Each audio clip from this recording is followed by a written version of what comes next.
Morning, Rhonda. Sean here at D3 Technologies, and I'm going to attempt to address your issue with bill of material parts list. Well, for starters, you're wanting your suppressed parts not to show up. That's kind of not the design of how Inventor works. Suppress is used to reduce memory and to improve performance, to improve some clarity there, not necessarily with the parts list. But there is a workaround that I will show you, and we'll talk about that in just a minute. So if you take a look at my drawing sheet here, you see that I am using a view of an excavator arm where I have suppressed the bucket. But even though I have the bucket suppressed, you'll see it does show up in the bill of materials here. So you see there's my excavator, no bucket. Alright, so let's go ahead to the assembly itself, and you'll see that, of course, no bucket.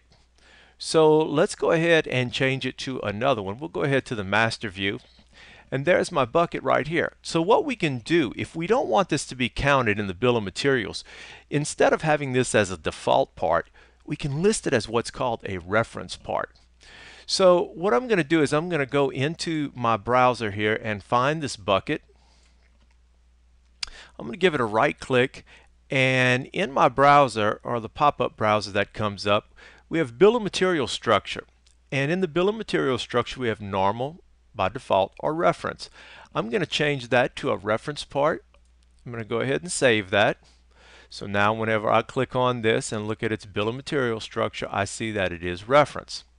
Okay, we're going to go back in and change back to our no bucket view here, and then when I go to the drawing sheet, if you notice, I still have no bucket here, but there's also no bucket in the parts list.